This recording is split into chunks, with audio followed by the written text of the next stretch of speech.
I'm just gonna go turn on the room light. All right, have you ever wanted to draw? No, I would more so like to learn on my own, but I don't know where to start. All right, yeah, I'm just gonna go back to my old format. Basically, this is a school project, and I have to teach you guys how to teach yourself how to draw. Now, I'm not the best artist either. Like, I can draw, so just bear with me for a little bit while I teach you all the basics on how to draw and get better over time by yourself, so you won't need to ask other people for help. Let's talk about why I chose this as my topic for my senior project. Most people fall back on stick figures, not because they can't improve, but because they don't know how to start getting better in general. What I hope to achieve is simple. I want students to gain confidence in learning art and improve their drawing skills step by step by themselves. They don't have to ask for help. Am I reading off a script? Yes. So I'll be going over 3 different art styles: doodling, sketching, and cartoons, or basically anime or whatever.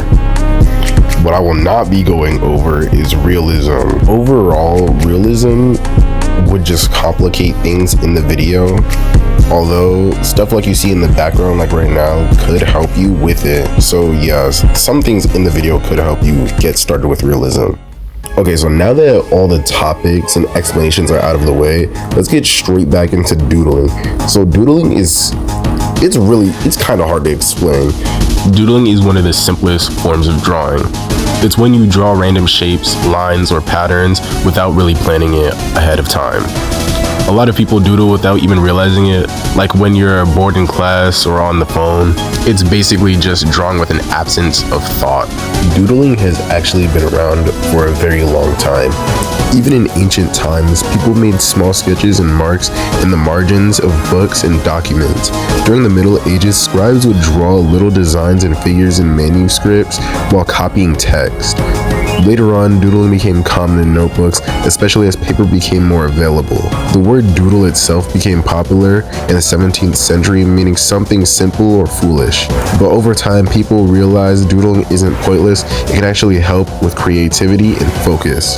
Today, doodling is seen as a starting point for many artists. It helps improve hand movement, creativity, and imagination. Some studies even show that doodling can help people concentrate and remember information better. For beginners, doodling is a perfect place to start. There's no pressure to be perfect. You just draw whatever comes to mind. Over time, those random doodles can turn into actual ideas, then sketches, and eventually full drawings. So even though doodling seems simple, it's actually an important first step to learning how to draw.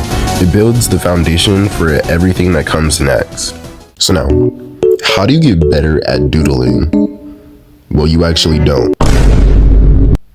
Yeah, so getting better at doodling just has to do with your overall skill and experience in drawing. Sketching is exactly what you need to raise that skill level though, and that's what we're gonna hop into now. Okay, so before we actually fully get into sketching, I'm about to yap a lot. So I'm gonna put this to the side for some of you who cannot focus, okay? You're welcome. Sketching is the next step after doodling. It's when you start turning rough ideas into more structured drawings. Unlike doodling, sketching has more purpose and planning ahead of time. Sketching has been used by artists for hundreds of years. During the Renaissance, artists like Leonardo da Vinci used sketches to plan paintings, inventions, and studies of the human body. Sketching became an important tool because it allowed artists to experiment and improve before making a final piece. Sketching may also help artists understand shapes, proportions, and details. It's where mistakes are made and fixed, which is important for improvement. For beginners, sketching builds on doodling by adding structure. Instead of random lines, you begin to form real objects, characters, or scenes. Sketching is the step that turns ideas into real drawings and prepares you for more detailed art. So now the question is, how do you get better at sketching? Well, unlike before where I said you can't, well, there's a lot of different ways to get better at sketching, but here's a few that I use that make me better. So if you want to practice landscapes or buildings, just use a ruler.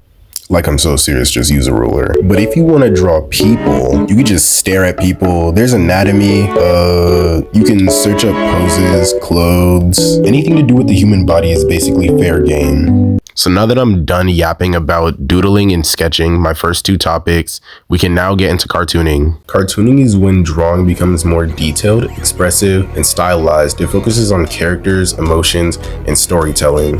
Cartooning started as simple drawings in newspapers and political cartoons in the 18th and 19th centuries. Over time, it grew into comic strips, animation, and modern cartoons as we see today. It became popular because it was an easy and fun way to tell stories and share ideas. Cartooning helps artists develop creativity and style. It allows exaggeration, meaning drawings don't have to look realistic to be effective. For beginners, cartooning is where skills come together. It uses doodling ideas and sketching structures to create finished drawings. If you couldn't tell, I was struggling to pronounce structure. For example, a simple sketch of a face can turn into a cartoon character by adding simple expressions and details. Cartooning is where drawings come to life and become unique to the artist. So, how do you get better at cartooning? Well, from my experience, it's just to maintain consistency. Consistency builds on muscle memory, which will overall make the same style feel a whole lot more easier. So yeah, overall, teaching yourself how to draw really just comes down to starting simple and actually sticking with it. Like, nobody just starts off good unless they have photographic memory or something. Everyone begins with random doodles, messy lines, and stuff that doesn't really look right, and that's normal. Then over time, those doodles turn into sketches, and those sketches turn into actual drawings with more detail and effort put into them. That's basically the process I went through, and it's something anyone can do if they just keep practicing. You don't need it to be naturally talented or anything like that.